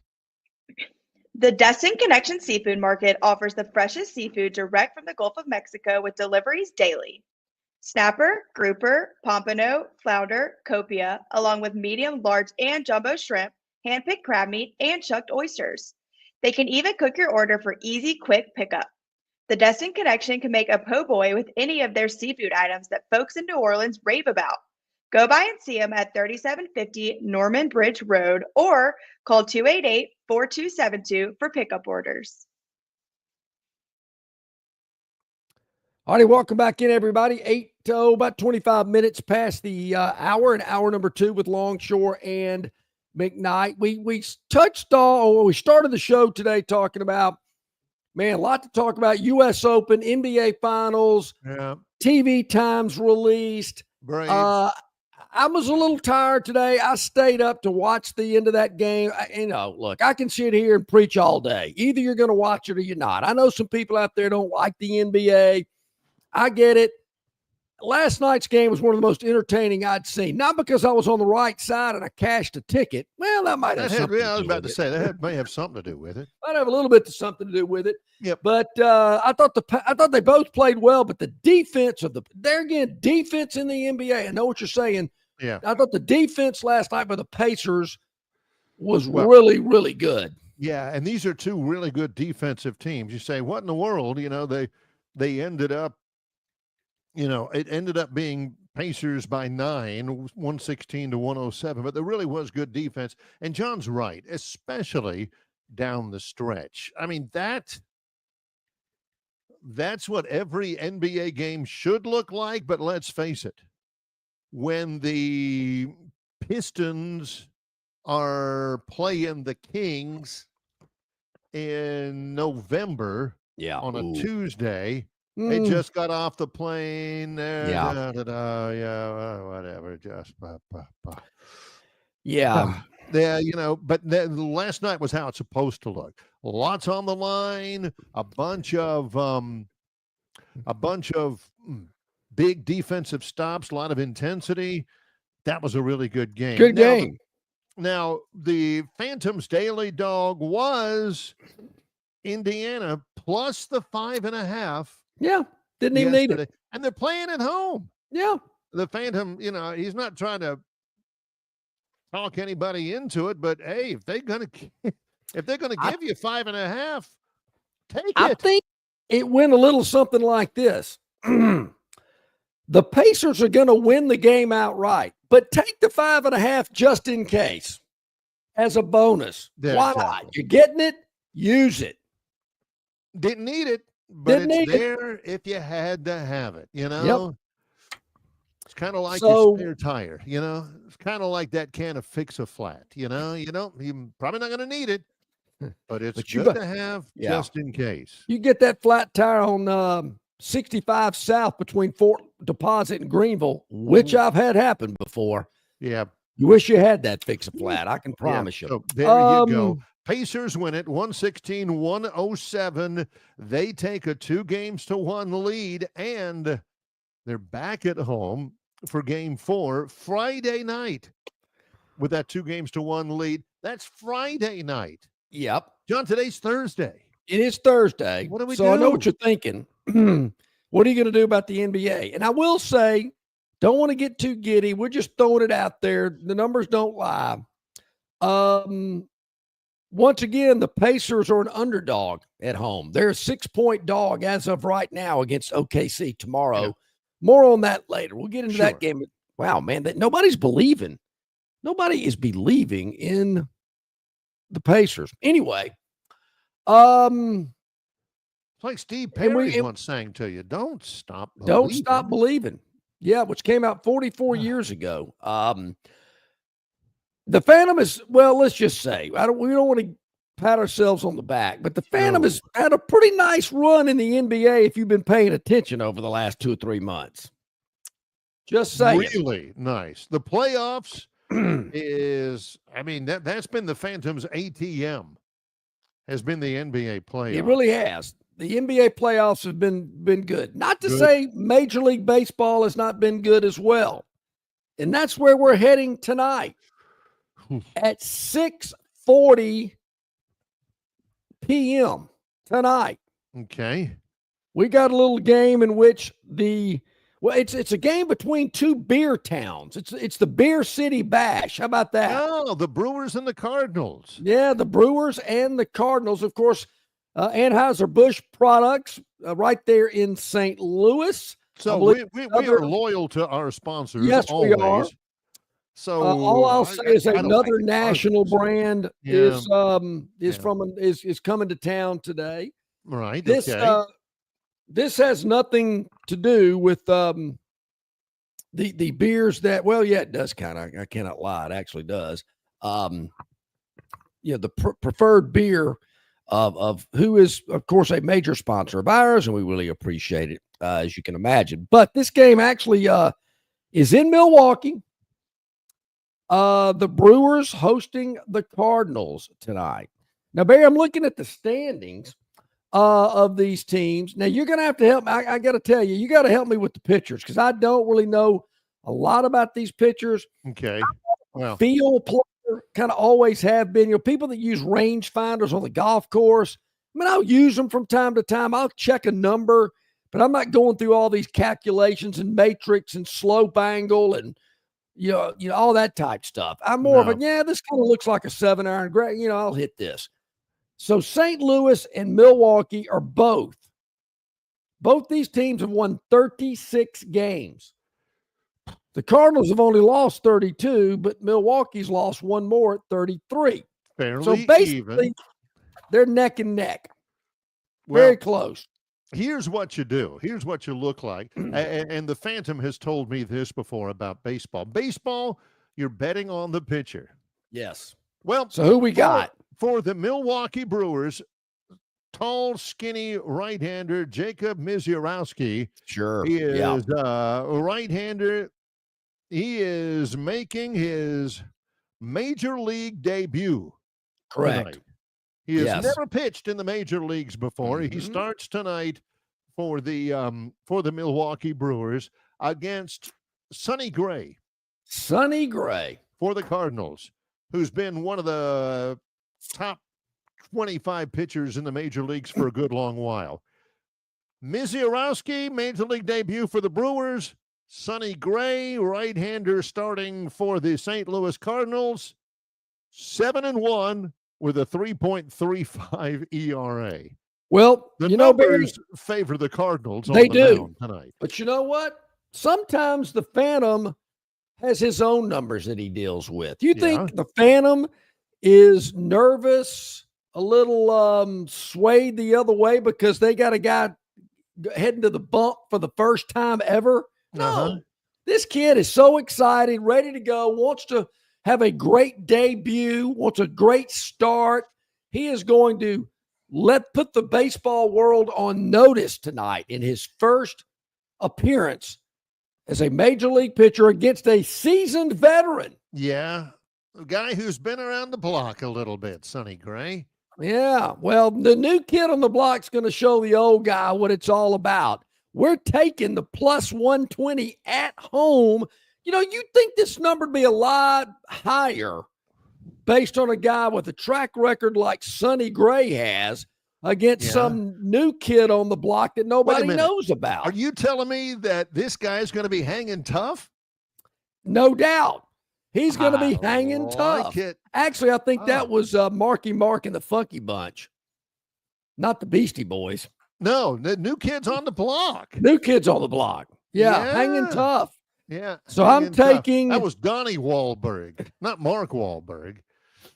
Donnie Wahlberg from New Kids on the Block. Mark Wahlberg from Marky Mark and the Funky Bunch. Marky Mark and the Funky Bunch. Okay, all right, my bad. All right. Gurn can use one of their song titles. So the fan tomorrow likes the New Kid on the Block to be hanging tough. Okay, that's right. So tonight, when you're checking some scores and you see the Brewers with a victory over the Cardinals tonight at home, catching plus 120, you're going to go, man, check out that New Kid. He was hanging tough. There you go. That is our Phantom Daily Dog. Yep. For today. Chris the Bammer points out, name Sonny Gray. Sonny sounds like the name of a local man. I thought so too. I said, Sonny Gray, this guy's got to be in his 40s. How long has he been playing? Sonny. Yeah. Never trust a grown man named Sonny. Except Sonny Crockett. Yeah. Coming up, our Gurn Jr. Victoryland 777 topic wheel, plus a little update on the U.S. Open, which might be part of the topic wheel itself. It's coming up with Longshore and McKnight, presented by Bud Light. Why Hands? At Hands Heating and Air, you get this area's highest ranked service provider with 24-hour repair service, no overtime charges, and their same-day service guarantee. Plus, instead of other companies' 30-day repair warranty, Hands gives you a 3-year repair warranty. Hands Heating and Air is here for you 24/7, 365. And service is not just something they do, it's their way of operating, for you in mind. All of Hands employees are trained to adhere to this standard. They work hard to ensure that this standard is maintained, and they are constantly looking for new ways to better serve you. Call Hands Heating and Air today at 508-5382. That's 508-5382, or find them on the web at 834hands.com. In sports, if you think joy only happens after you win, think again. Look at the world's most successful athletes like Serena Williams, Brooks Koepka, and Alex Morgan. They don't spend all their days grinding away. They take time to enjoy themselves, like getting together with friends over a Michelob Ultra, because they know that happiness is the key to winning, and that joy is the whole game, not just the end game. Michelob Ultra. 95 calories, 2.6 grams of carbs. It's only worth it if you enjoy it. Enjoy responsibly. AB Michelob Ultra Light Beer, St. Louis, Missouri. Don't miss your chance to win big at Victoryland Casino. Play the latest, hottest, most exciting games around with fun bonuses and big jackpots. Don't miss out on your free play. Stop by Player Rewards today and check out this month's exciting free play promotions. Come see why our players keep coming back. You'll have more fun at Victoryland Casino, where you can be a winner too. Victoryland Casino, located off I-85 exit 22, Shorter, Alabama. Must be 21 or older. We're already back at it, 24 minutes till the top of the hour. Before we get to the Gurn Jr. Victoryland 777 topic wheel, there was one thing I did. Where did I have that? Right here. Here we go. We talked about Auburn's TV times for the remainder of the season. Yep. There were a couple, as I mentioned, we knew the first 3 game kickoff times. I talked about Wisconsin. I don't know why that game's at 11. I don't get it. But the LSU game in Tuscaloosa is already set for a night game. There are 5 other games that Alabama has in a flex position. I can see 3 others that I think will be at night. I don't believe the Auburn game will be at night for some reason. I don't know why they won't play that game at night. If I was Auburn, I'd be wanting them to. Which game? The Auburn what game? Alabama game. Oh, the Auburn-Alabama game. Okay. Yep. November 29th. Vanderbilt game, I do not believe will be at night, but I could see the game at South Carolina at night, which is not good for Alabama because somebody has already told a particular audience that's the watch-out game for Alabama right after Tennessee. Yep. But I could see that game at night, and I could see the Oklahoma game the week after the LSU. I could see Alabama having back-to-back night games in Tuscaloosa in November. LSU and Oklahoma. I've got the Auburn-Vanderbilt game on November 8th. I've got that already set as an afternoon game, somewhere between 2:30 and 3:30, which is probably about right. Really, do we have to say that? Do we have to say it like that? I believe somebody already told a certain audience that. Can't you just say, I believe I told you? You know, it's got to be somebody told you, told some certain audience. And it's like John, he cuts down on the number of times he says Auburn. I don't know, some schools, or Alabama, some schools, and just say it. You know, I believe somebody once told a certain audience that would be such and you such. know, and so. Oh, come on. Maybe I guess I should. It's a little bit more fun to do it that way. like he's getting over on somebody. I didn't. Who said that? I didn't say that. I don't want to, toot my own horn or, hey, look at me. Look what I told you. To me, I feel a little better if I kind of just position it like, I think somebody once said, let the audience figure it out. But yeah, but they know. I mean, they do know. They already know. It's like, yeah, I know who he's talking about. So why not just say it? Maybe it makes me feel better. Yeah. I don't know. Hey, Theodis, thanks for the email with the photo of Jenny Flex. Yeah. Okay. Now I know exactly who she is. Hang on. I know exactly who she is. All right. Hang on. Longshore and McKnight. Yeah. Jenny Flex. Oh, yeah. That looks AI. Yeah. Huh. Yeah. Very nice. Very nice. Yeah. So there you have it. Okay. Listen, before we get to make sure I got everything, Will Fisher will join us tomorrow, talk about the U.S. Open. What about a quick U.S. Open leaderboard update? Let's see what we got here for you. They teed off at 6:30 this morning. No, thank you. JJ Spawn at 4 under. He's playing on 9 right now. He is a shot ahead of Gary Woodland at 3 under through 6. Wyndham Clark is tied with Rory and Siwoo Kim, plus Nicholas Norgard. Wasn't that the guy? Wasn't that O.J. Simpson's character in Police? Nordberg. Oh, yeah. Norgard. And Siwoo Kim, McElroy, Wyndham Clark all at 2 under. Gary Woodland at 3 under. And J.J. Spawn, never heard of him before in my whole life. J.J. Spawn is at the top at 4 under par. Harris English, I'm looking up 1 over through 7. And of course, he's still the McKnight approach. Matt Vogt, you remember he's the amateur, he's the dentist. Yeah. That qualified. The dentist guy that qualified, I think he qualified in Columbus, could be wrong. Matt Vogt, he has played 10 at 7 over to this point. I'm glad with some dude named Justin Hicks. Yeah. Is this your guy, Barry? Mason Howell? Was that the guy? He's an amateur. Mason Howell. Is it Mason Howell the third? Because that is such a golf name. One of our chatters, I think, the other day picked Patrick Cantlay. Yep. Patrick Cantlay opens up 4 over through 6. Ooh, tough so start. I got to tell you, though, I'm impressed. JJ Spawn, 4 under, about to make the turn. Very impressive on a golf course of this difficulty. Difficulty. Yeah. All right. Here we go. So, and McElroy's dropped the shot, but he's still hanging around. But, man, 4 under, making the turn, pretty impressive. Here we go. Gurn Jr. Victoryland 777 topic wheel presented by Victoryland 777 Casino, exit 22 off I-85 in Shorter, Alabama, where you can be a winner too. 1, 2, 3.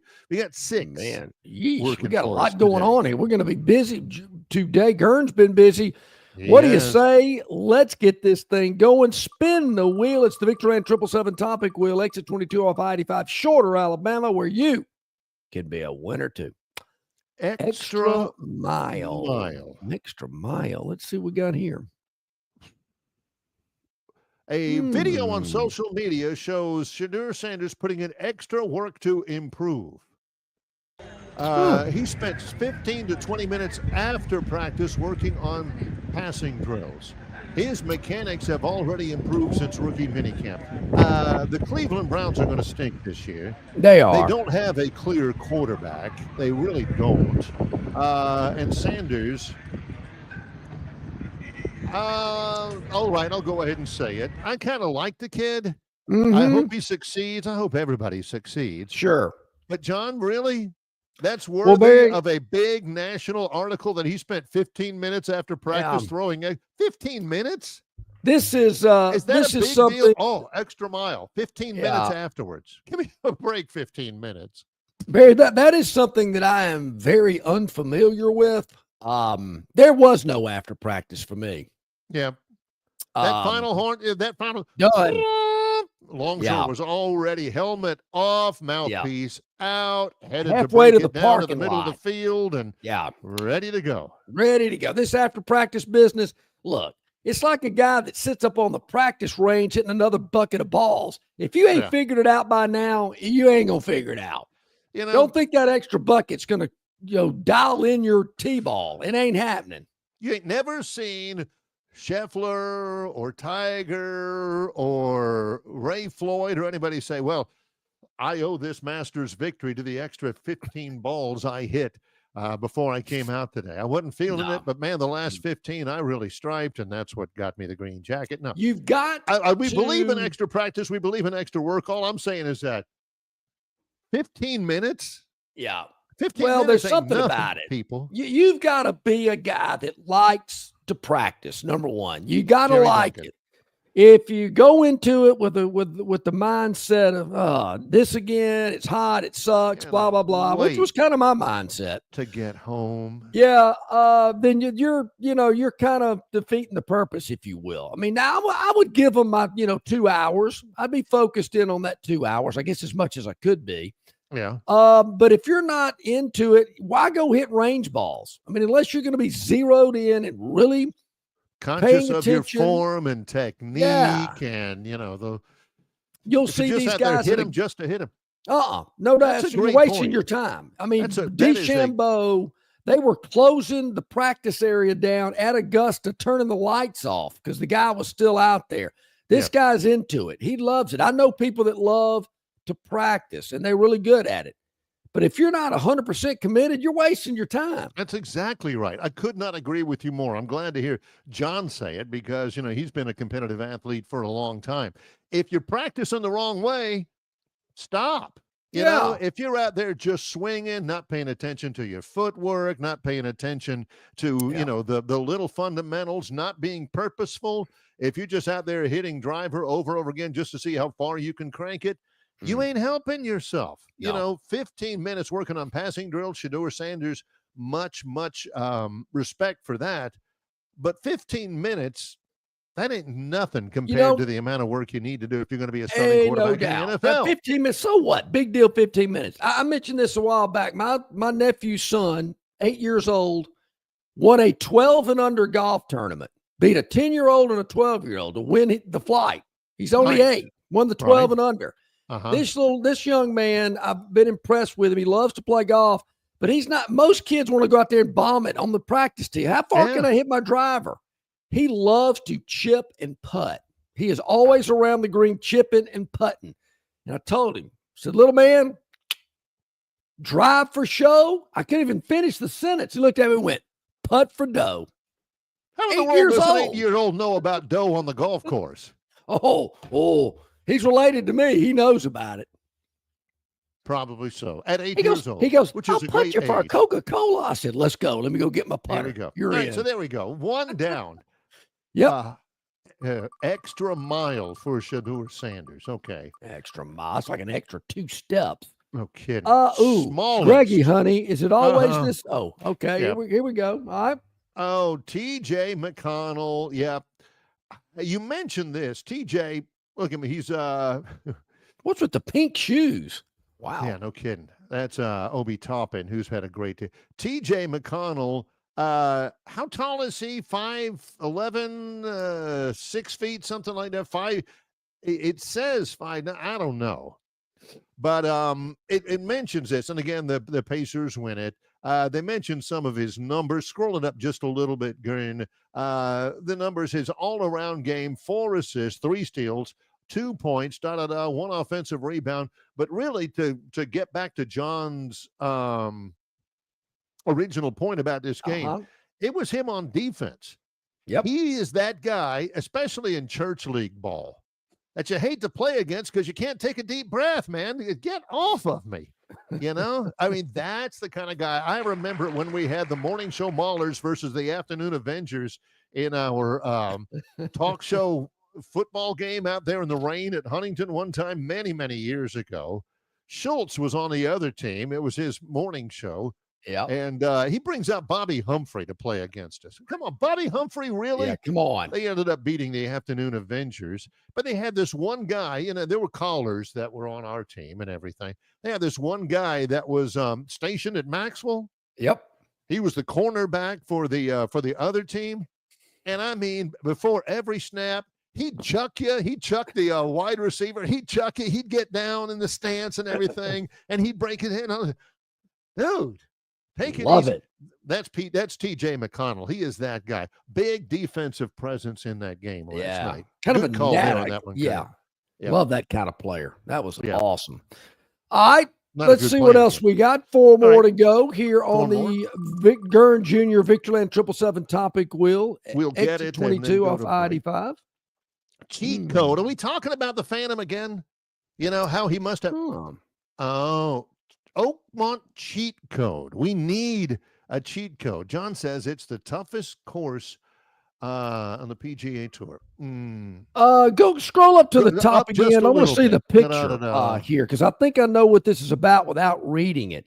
So Okay. yeah, Barry, and I've seen this happen actually at other courses. As a matter of fact, I've seen this kind of happen here locally. in Oh, you Montgomery don't want to course. drive your own fairway? What? Correct. So hitting it into Finally, other fairways. I play a game that's suitable for a U.S. Open course. Yeah, see, this is when you don't have trees and you don't have stuff like that, there are opportunities, and you certainly cannot put out of bounds stakes in the middle of a golf course. I mean, No. I've seen Yeah. it done before, not a lot, very rare, but you just cannot do that. So yeah, I mean, can you hit shots into what they call a foreign fairway? I don't see why you can't. But that there's makes no it out of bounds easier. stakes. It makes it,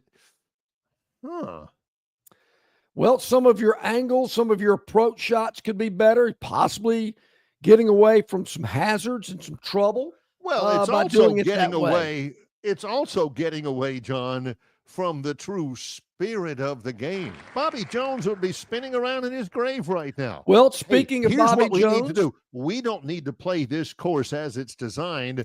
We need to screw around with it and get in the way of other foursomes and play it. What about the here's spirit of the game? here's an example. You mentioned Bobby Jones, Yes. Augusta National.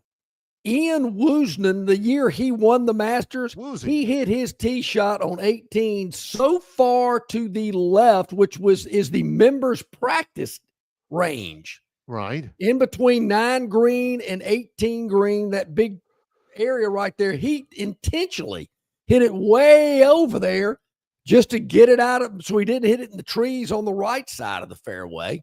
Hit his shot up on the green, 2-putted and won the tournament. That's wrong. Of course, Woozy was only about 5'6", so it's not like he's gonna, bomb it out there out of danger past the trees or anything. I particularly don't like that either. I know some people. There's a course here in Montgomery that some big hitters will do that on a particular holes that parallel one another. I don't really like it that much. But at Oakmont, I'm with you. But the rough is so thick, the fairways are so narrow. You better hit a pretty precise shot if you're going to hit it in another fairway to try to there's still some chop skill off some involved. yardage. That just seems wrong, I mean, that's not playing within the spirit of the games. Another example I could think of is when you're backed up on your own 15-yard line and they're running tempo against you and you're lining up defensively. All of a sudden, the linebacker looks over at the sidelines and goes, and they look at him and go, and You then mean he all of a kinda sudden like falls that over. Auburn Oh, pl- my hamstring. You mean that Auburn player that looked like he'd been shot and fell out in the end zone against, was that That's Arkansas? the one. Who I don't was know that? if it was Arkansas. I mean, this but it was guy's somebody who running, was just, kind of trotting. He's looking at the sidelines. Next thing you know, you think a sniper got him. you got to sell that, though. You can't go looking at the sidelines and all the coaches on the sidelines who are giving all these motions and everything like that. All of a sudden, every coach on the sidelines goes, you know. I don't remember who that player was. I don't. But you're right. That acting job he put on, I thought they're gonna have to get the paramedics out there. Did you see how that guy fell on the ground? Within the spirit of the game. Just all right, let me throw this at you then. All right. From not in the spirit of the game to being creative. You know, you hear these golf analysts saying, well, this guy's very creative. He can create some shots.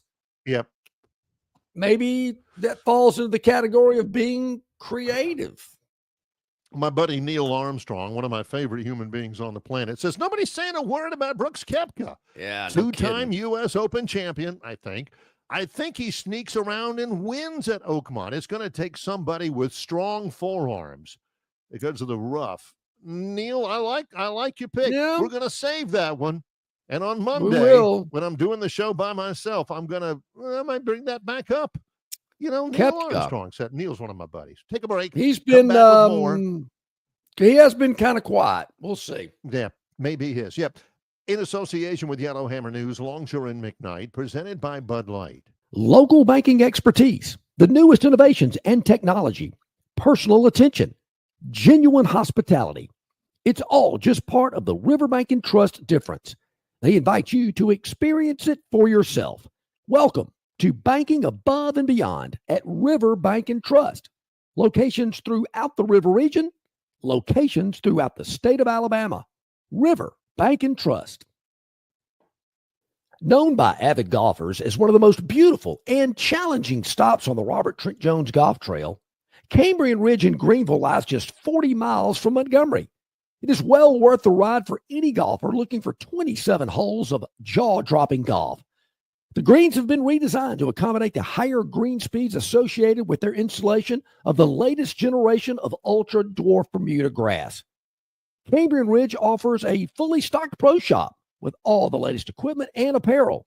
Great food and beverages in the clubhouse can be enjoyed both before and after your round. Get your group together and hit the trail. Go to rtjgolf.com/Cambrian Ridge for tee times and more information.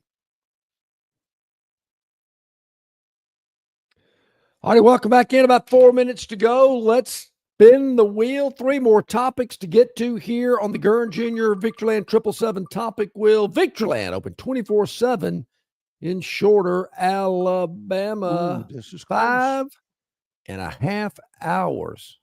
Yeah. That was one of the best tennis matches you'll ever see, and it was for the championship of the French Open. Yannick Sinner had 3 championship points and ended up losing it to Carlos Alcaraz. The Sinner's great on clay. Alcaraz had this whole thing was just a gut check. Now this is this is how they had the energy to do it. Rule of thumb is that we're looking to replace 1.5 times the amount of fluid lost in the previous match. If you have a 2% deficit, looking to put 1.5 times that back in because you're always going to pee some of it out. All right. Yeah, true. Good points. Kind of like beer. We're looking at big carbohydrate intake. Andy Murray favored sushi to quickly replenish his eating up to 40 pieces of sushi after a match. Spicy tuna and avocado rolls with spicy mayo preferred. Nasty. Who in the world is eating sushi after a run or after you would want 5 to 8 solid foods. Your job is to make that volume a lot in drinks, sauces, desserts, and high energy sex. That's a lot of sushi. Oof. Jeez. Gross. I'm warming up. I like sushi. I like sushi. I like kind of it a go lot. back and forth on it, but I've had some good. The last couple times I've had it, it's been pretty good. Not after a workout, though, or something like that. Hey, let me get some raw fish in me. Seems like a recipe for disaster. Theotis, back in our radio days, that would have been a good theme. Minimum hold Mondays. I wish I'd have thought about that. Back. I used to do that whenever John was off in the radio days. We'd take phone calls a lot when I was minimum soloing. Hold Monday. Yeah, minimal hold Monday. Theotis, it was dependent on who was in the hold window, who was holding. Some people were maximum hold Monday and Tuesday and Wednesday, and probably Thursday and Friday too. Let's go back to it quick. Let's do it. Got just Two a more couple, to go. only a couple of minutes. Let's spin it away. Look at that blue and green. No way. Here we go. Three and five days. Huh. Summer McIntosh, outstanding swimmer. She made 3 world records in less than a week. She broke her own 400-meter individual medley mark on Wednesday night. Summer McIntosh is Canadian. Love those Canadians. Won the world record in the 200 individual Monday. The 400-meter freestyle record last Saturday. Not bad. She's from Toronto. She is pretty doggone good. The World Aquatics Championships in Singapore next month. Happy big accomplishment. Summer McIntosh. One more to go. Here, we got just a moment. Summer McIntosh. I like that. Got to get this in. Pretty name. All right, let's go for it, Gurn. One more to go. Thank you. We appreciate the applause at any time. Yeah. Got to spin it to make it official. Suitors? I used to watch a show called Suits. What do we got here? Who will KD go to? He's been around a little bit, played all those years with Oklahoma City, then the Nets, then the Warriors and the Nets and the Suns. He's got a huge, huge contract. Minnesota trading him for Rudy Gobert, Dante DiVincenzo, Rob Dillingham, to the Knicks for Karl Anthony Towns going to New Orleans. The Rockets sending him, among others, former Auburn star Jabari Smith. What? I don't know. KD's getting older. He's always been a good scorer. He always has not really cared a ton about defense. I know that the league would love to have him with the Knicks.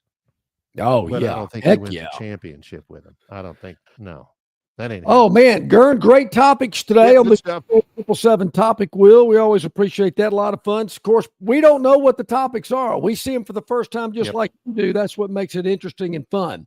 All right, tomorrow we're at Stivers Ford in Montgomery where Price sells cars. A lot of great Ford cars, trucks, and SUVs. We're going to be telling you all about what's going on there where Price sells cars at Stivers Ford.